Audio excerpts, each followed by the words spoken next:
It's a cold, dark evening in the wilderness, but the love is warmer than it's ever been now that Sackboy's first big adventure is finally over. The Collector is defeated, creativity restored, and all of our friends reunited. But after traveling the entire globe and doing everyone's chores, it's time for Sackboy to return home. But there's only one way back. Going back through the 8 worlds that it took to get here. For Sackboy to be successful on his journey back to the gardens, he must replay all 26 levels in reverse order, while also playing the levels themselves backwards too, starting from the scoreboard and making it to the entrance. The most important thing about this though, is that the levels will maintain their exact state that they were left in when played the first time. For example, if a door was opened on the first visit, it will still be open when we return. Even the same checkpoint will still be active from when the level was first played. This is especially useful for the first level, the Collector. A gigantic wall and multiple elevators prevent Sackboy from backtracking from any point within the level. But we can see that if the last checkpoint is avoided by using the broken car, we can completely bypass the first obstacle after letting ourselves die.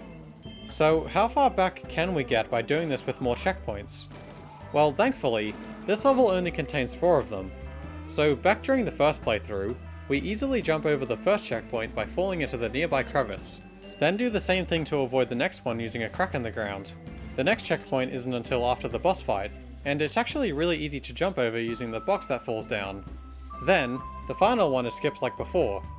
Now when we want to backtrack, all we need to do is pop ourselves, which sends Sackboy all the way back to the entrance in an instant, successfully completing Sackboy's first level on his journey home.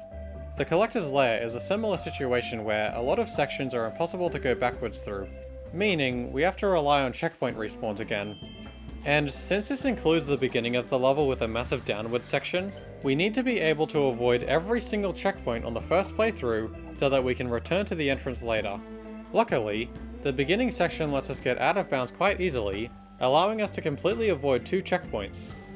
The next one is easy enough to jump over with the moving platform, but we aren't so lucky with the checkpoint after that, it just moves a bit too high. But this is where we can bring in a second player to help us out. As long as we can get them down here through using the same strategies as before, we can really get as many players as we want. But once we have them, all it takes is a well-timed Gustavo fling to maneuver around the checkpoint, making it to the platform afterwards. From here we can abandon the second player, and use a right corner jump to scale the next one easily. But then we run into another problem. There's nothing around here that can give us any additional height, so we have no choice but to summon a third player, and have them take the same route that it took to get up to this point, including using the second person like before. Now we can jump over this checkpoint. But now we have another, even bigger problem. Even if we got a 4th player down here, it would still be impossible to get around this checkpoint because of how low the roof is. So, is this the end for this level? Well, maybe not.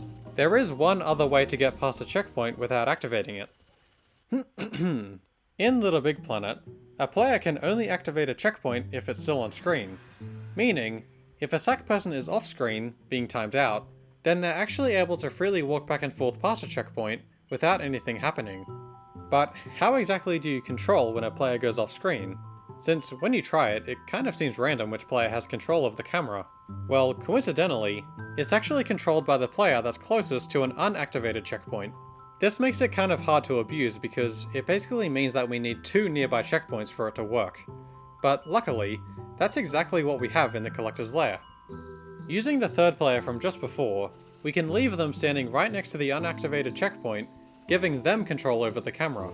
Now using our main player, we can wait until the edge of the screen is just before the checkpoint that we want to skip, to then walk off screen and past the checkpoint. And so that we don't die from being off screen, we can force despawn the other player once we're in the clear, returning camera control back to us, where we can see the checkpoint is still inactive. The next checkpoint isn't super hard to avoid if we're just careful, but the one after that is actually a bit of a problem. Thankfully we don't have to deal with it though, since there's another skip for this section. Typically, you would jump off the lever to, again, get out of bounds.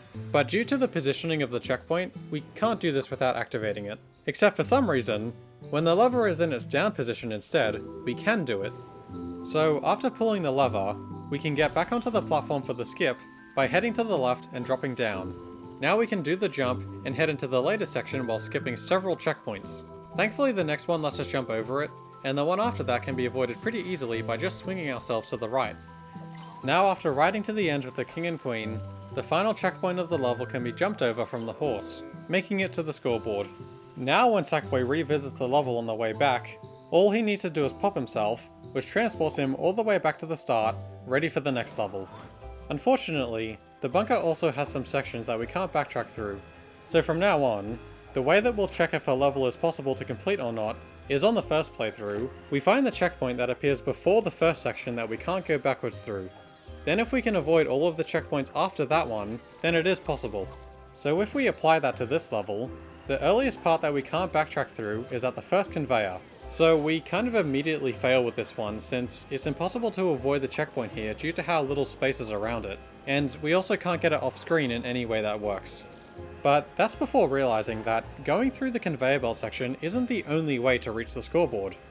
The final area of the level is actually so close to the ground that you're actually able to use 2 players to get back inbounds from the floor. And it's pretty easy to get out of bounds with 2 players by doing a glitch that removes some collision at the second checkpoint to simply fall out. Now after running to the right for a little while, we can move behind part of the level, and without being able to see, do the jump that gets us back in bounds to then walk up to the scoreboard. Now for when we come back to this level, we can hold to retry as Sackboy, respawn at the second checkpoint, to then simply walk back through all of the electrical hazards, making it to the entrance and completely finishing the bunker. Sadly in the frozen tundra there's again quite a few sections that we can't walk backwards through, so we'll have to have a look at the checkpoints. The first section like this is at the falling icicles right near the beginning, which isn't a good sign because it means that we need to avoid most of the checkpoints in the level.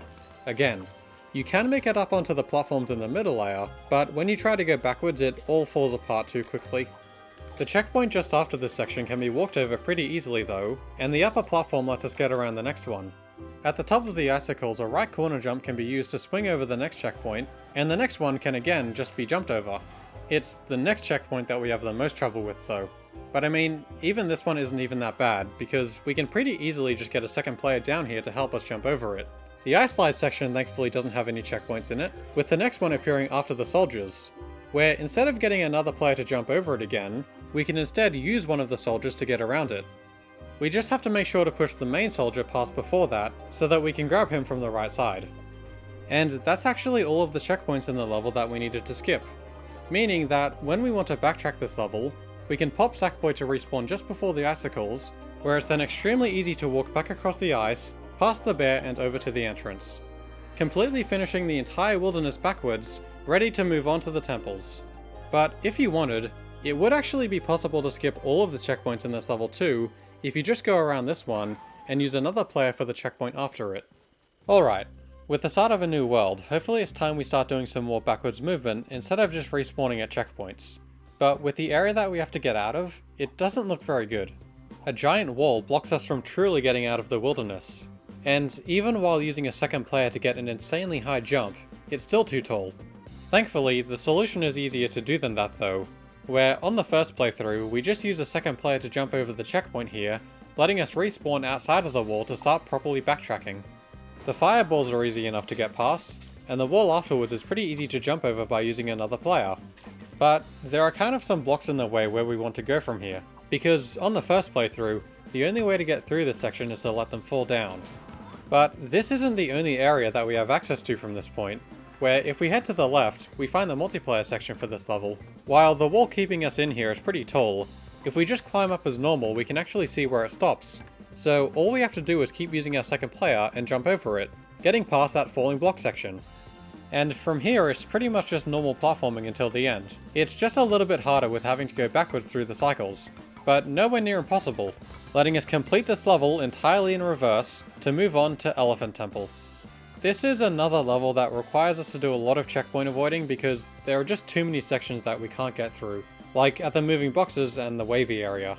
The starting section thankfully is possible since you can use 2 players to make it over this wall. This means that the point where we need to start avoiding all of the checkpoints is here, just before the 2 sliding boxes, as this is the first part that we can't backtrack through. And it pretty quickly turns into a problem with how little space there is around the first checkpoint that we need to avoid. But because of the positioning of the previous checkpoint, it's actually possible to again use the boundaries of the screen to walk past it, although it is kind of hard not being able to see. Also, if we wanted to bring 2 players past this point, we would have to pop the player on the left instead of force despawning them, which just makes the timing a bit more precise. But anyways, the rising platforms makes the next checkpoint pretty easy to jump, but up ahead is another checkpoint that just doesn't have any space to maneuver around. So how else can we get through this section? Well, there isn't any way to do it without touching the levers, but we know that as long as we're standing in the right spot, only one of them needs to be pulled. So maybe we can do the off-screen trick again to get access to it. So now, back when we did it the first time, we have to instead bring 3 players over. One to lock the camera, one to pull the lever, and another to continue the level. The first player stands on this second moving platform with their puppet ready, as this is the furthest they can get from the unactivated checkpoint while still having camera control, where our other 2 players stand on the last platform. From here, the 2 players run and jump off the platform at the perfect time to gain a ton of speed, for one of them to quickly and blindly jump up the stairs and pass the checkpoint, while the other waits further back. And happening at the same time, the player still on screen pops themselves to return the camera when needed. This puts us in the perfect position to be able to pull the lever and skip this section, while completely avoiding all of the checkpoints. But it also means that we've used up all 3 of our extra players, meaning we don't have access to any more help from them until we start backtracking. And this next checkpoint also has no room around it. But thankfully, this is one that we don't actually need more players for, as for some reason, if you just stand in the right spot while getting squished here, the game forces you back a layer onto a platform, letting us get around. But then, because the checkpoint after this is also in a spot that we can't avoid, we can actually just continue out of bounds from where we were to make it all the way on top of this dark matter. From here we can get onto the roof, to then drop back in bounds after the checkpoint, leaving only one more to get past. And luckily, this one is placed lower down, and we even have access to a right corner, letting us pretty easily jump over it. And with all that, we can finally ride the elephant to the end, and be done with the forward playthrough of the level, where when we return, we can hold to retry to spawn all the way back at the moving boxes, where it's then all pretty easy movement to get further back. It's only when we get to the vertical section where we need to spawn another player for the final time to jump the wall, finally letting us make it all the way back to the entrance. And now, let's see if we can finish off the temples with the Dancer's Court. This is going to be another checkpoint abuse level for pretty obvious reasons, considering the entire ending. But this level at least blesses us with a trick that skips about half of the whole thing, so we'll definitely be using that. But what's also great is that most of this level is actually backtrackable, with the only impossible part being this little drop down at these moving platforms. It's just a bit too high to jump with another player. And with the skip for the level not being too far from here, we really only need to avoid 3 checkpoints. So despite the limited space above, the first can be jumped over on our own just by timing our movement with the platform. And pretty much the exact same thing applies to the next checkpoint as well, and even the next one. So once we're here, we can do a jump off the snake to land out of bounds, while still avoiding the checkpoint, where a bit of movement then lets us fall down to the scoreboard. And now for the backtrack. We hold to retry to respawn back to the last activated checkpoint, where the rest of the level is pretty much just taking the intended path, but backwards. There aren't any hard jumps at all with how each platform carries us to the next one, including when we move across the dancers, eventually leading us back to the shopkeeper and the airship, ready for us to take it back to the islands, having now completely finished the temples backwards. The Cherubalooni's volcano might just be one of the easiest levels we've had so far, as we can start backtracking through immediately without any setup.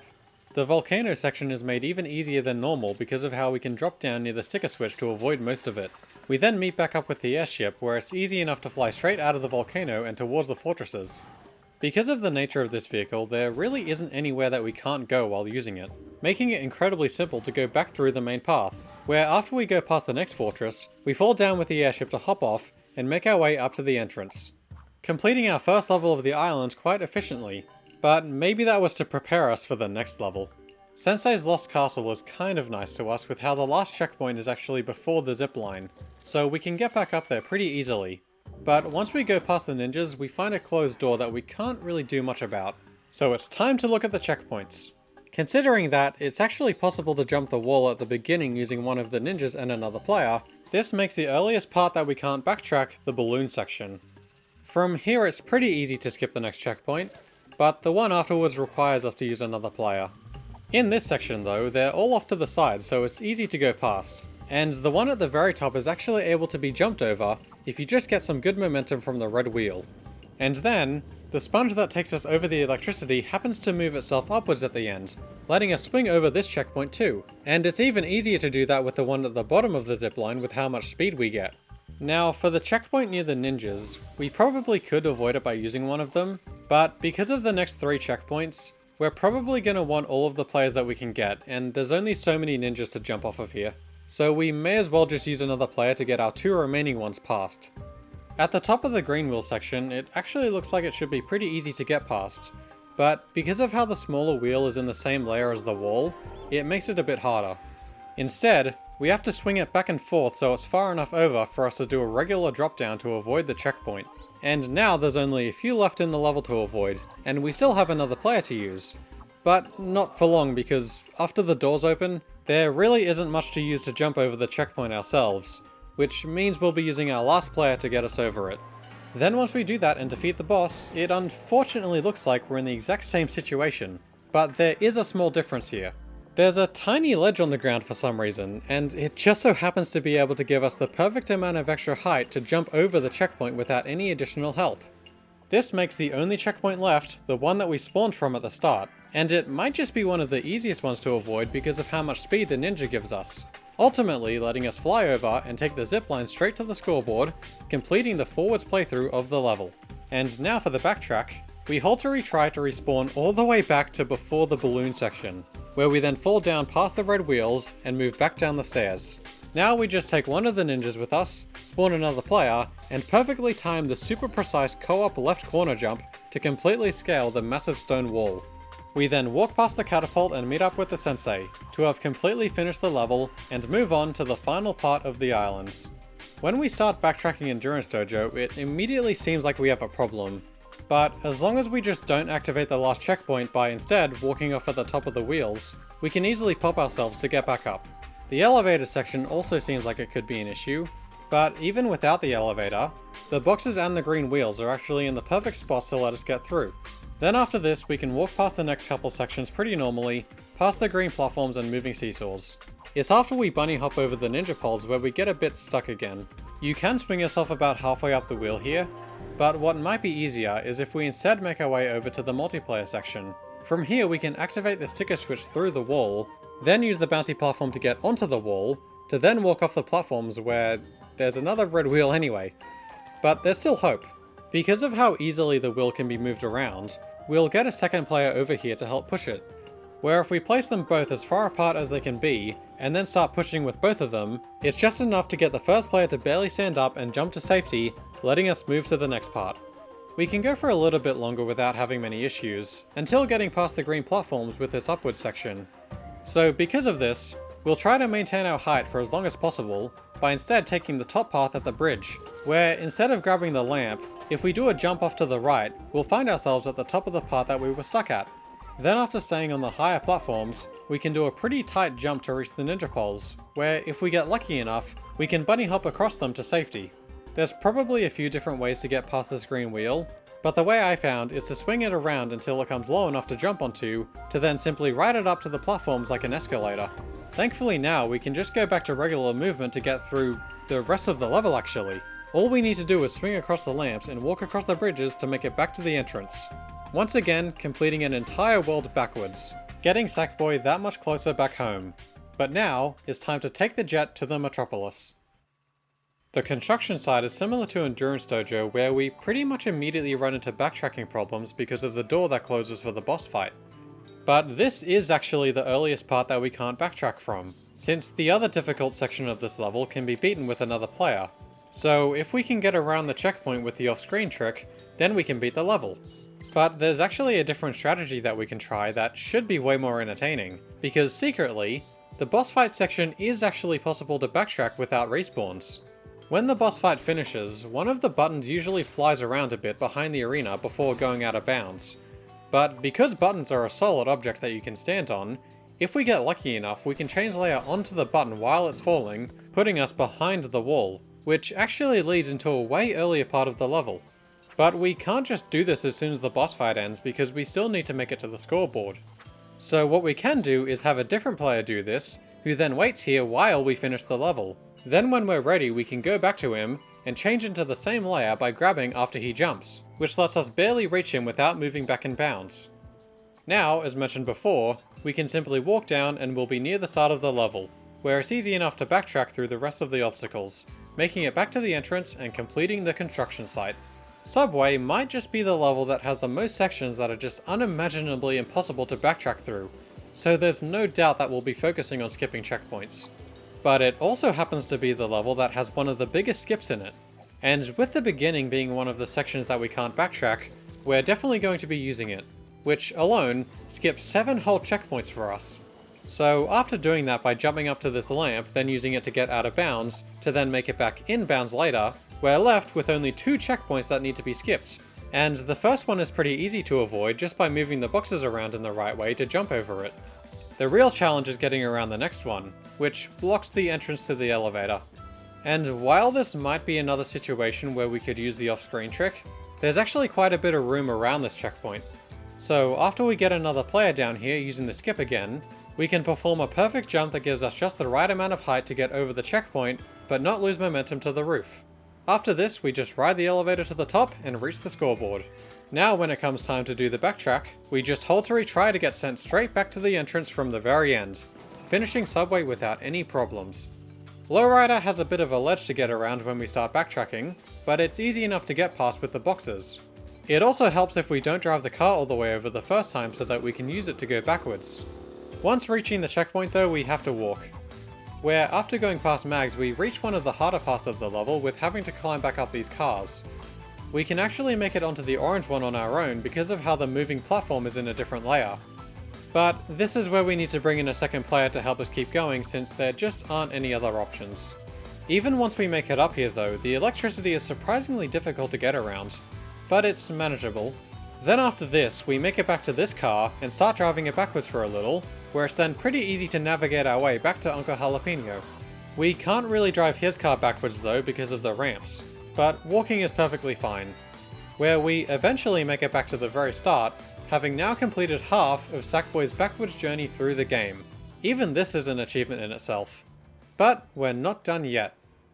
Serpentine is another pretty hard level considering that most of it is made up of points of no return, such as the boss fight, the tunnel before, most of the section before that, and even near the bouncy platforms.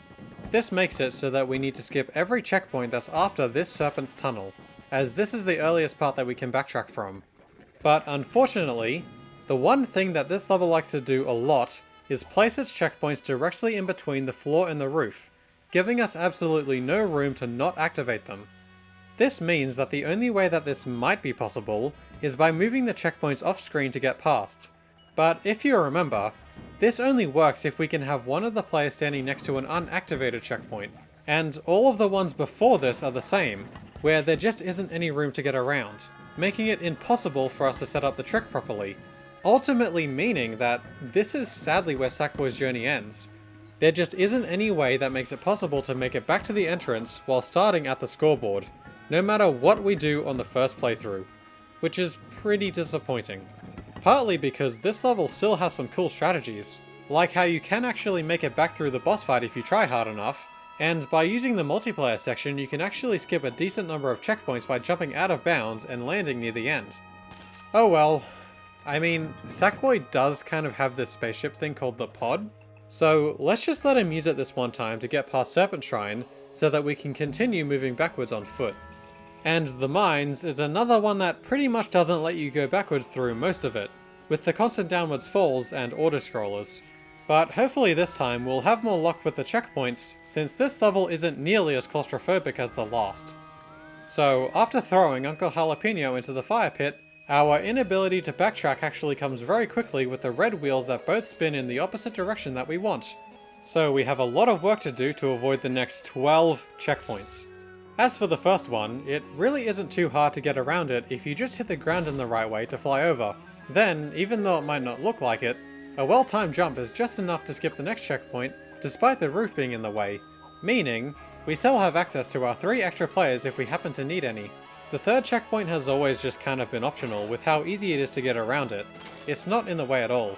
But after the bombs, we find one of those checkpoints that just doesn't have any space around it. Unlike in Serpentine though, we actually have access to a couple of nearby unactivated checkpoints. The one that we just went past though is just a bit too close to get us off screen in time, but the one before that is perfect. It just makes it a bit difficult to navigate with how much gets moved off screen now, but what's important is that it works. The next checkpoint is another pretty easy one to get around because of the momentum you get from the minecart. It's actually kind of perfect for it. And even though we have access to an elevator for the next one, the roof is actually in the way. But thankfully, we can instead just do a bounce jump on this nicely round corner that's right next to the checkpoint. Shortly after the bombs though, we find more claustrophobia, and without any way around, it's time to do more off-screen abuse, where luckily, the previous checkpoint is far enough away to make it possible. The only thing is that we're now down to our last extra player, so every checkpoint from here, except one, needs to be avoidable on our own. Well, that definitely applies to the next one, as Uncle Jalapeno, the creator of this level, has given us a nice ledge and a ton of space to help go around the checkpoint.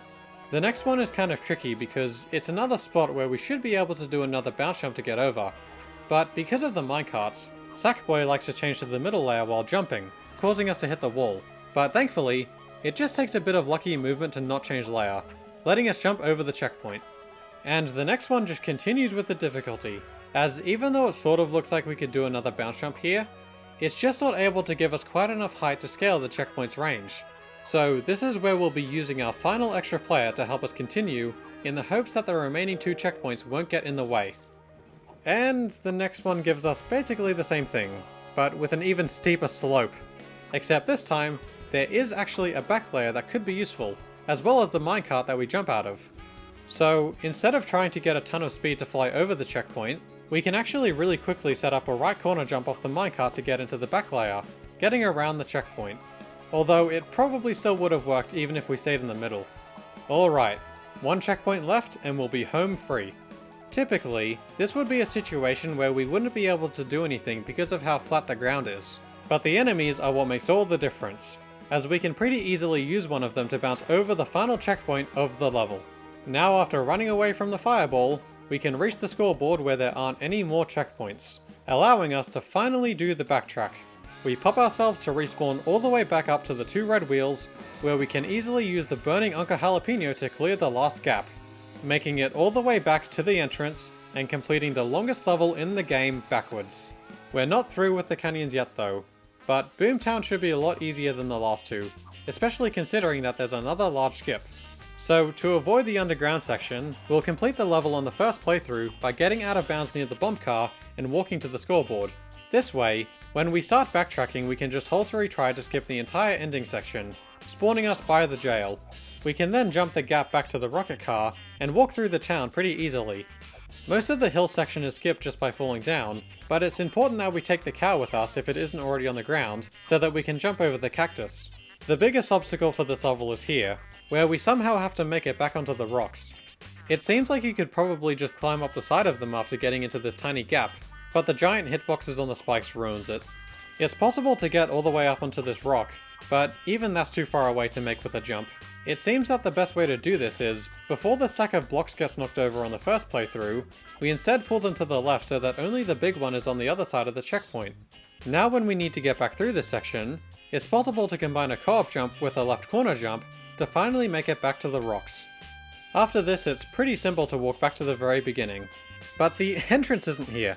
So it turns out that, after the heart goes away at the start of the level, it's meant to be impossible for it to come back, where even after climbing to the highest spot, the range is still too far away.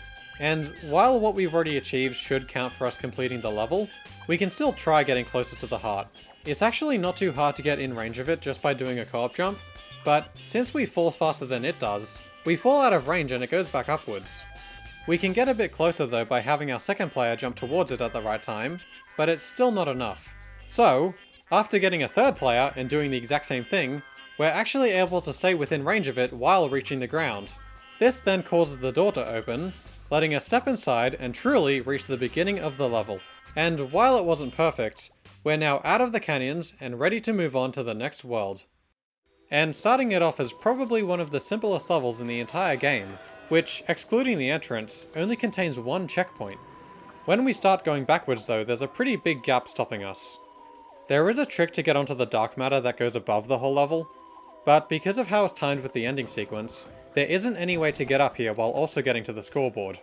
But even if we could, it wouldn't really matter because it puts us out of bounds anyway.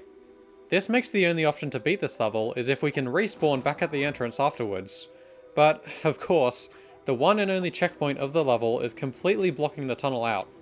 It does move out of the way when this player sensor is activated, but that also causes the door to close, stopping us from reactivating the entrance. We could just leave another player behind the door, but for some reason the game likes to give our main player the camera here, making it impossible for the entrance to be activated anyway because it's off screen. And this also means that we can't do the off-screen trick for the first checkpoint because there aren't any other unactivated ones in the level. This sadly means that, as far as I can tell, there just isn't any way to avoid this checkpoint or backtrack through the level at all, making Skulldozer the second impossible obstacle for this challenge.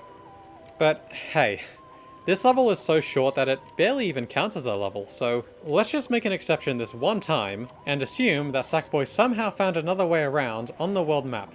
The Darkness is actually a level where the game intentionally creates a point of no return partway through, which is after the dog gets kidnapped by the Collector. But thankfully, there is a way to complete the level without using the dog by getting a crazy high fling off the lever beforehand, which, as a result, stops the massive wall from falling down, letting it go back through here later. When we do start going backwards from the scoreboard though, it's actually pretty easy for a while.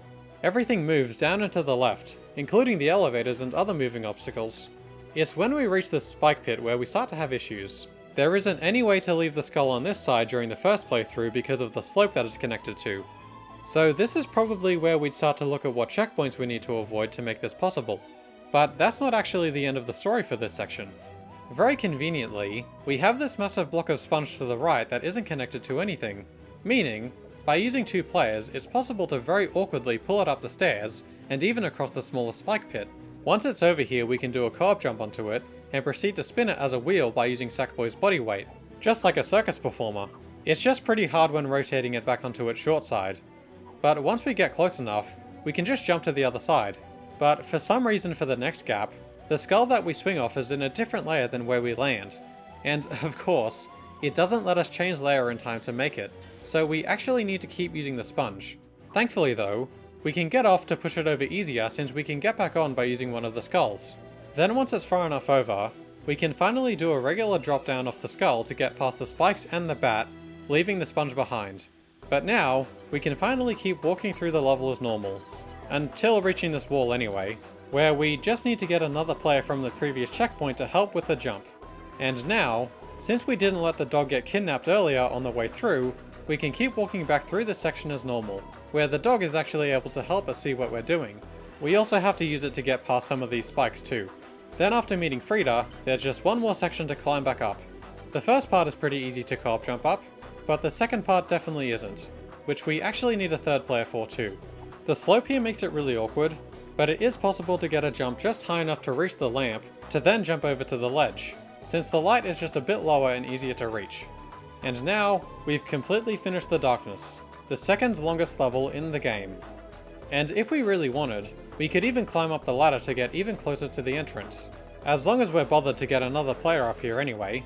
But now, let's move on to the final level of the wedding. Now this should be an easy one.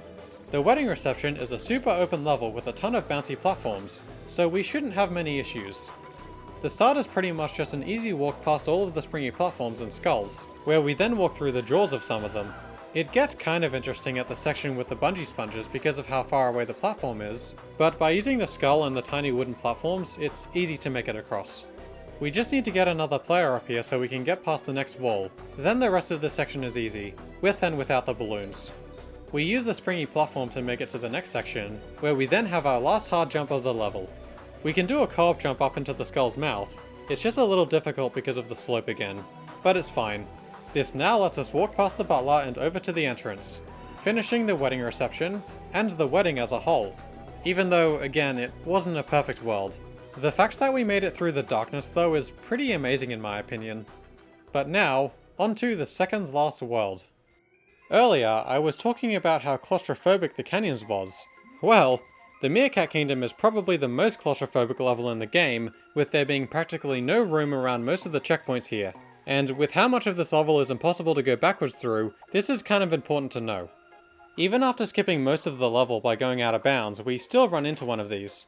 But this is a pretty good start, as this is actually the very last checkpoint of the level, and since the one from before the skip is easy to go around, we only need to avoid this one to win. So we'll instead take 2 players through the skip with us, where if we place one of them down lower and to the left of this section, it lets us go off screen before reaching the last checkpoint, which means we can walk past without activating it to then reach the scoreboard. Now when we need to backtrack, all we do is respawn ourselves to make it back to the entrance, completing the Meerkat Kingdom backwards, without even using the deload. Because of these massive drop-down sections in Burning Forest, combined with the Buffalo autoscroller, there's probably going to be a few checkpoints that we need to skip in order for this to work. As for the 2 checkpoints that are after the first drop-down, this one can actually be jumped over pretty easily using another player, and the next one gives us a whole platform to just walk over it. So now when we're playing the level the second time and going backwards, we can just pop ourselves to respawn before both of these sections, and then it's pretty easy to co-op jump up to the monkey. But after swinging back over all of the crocs, it's time to deal with the Buffalo autoscroller.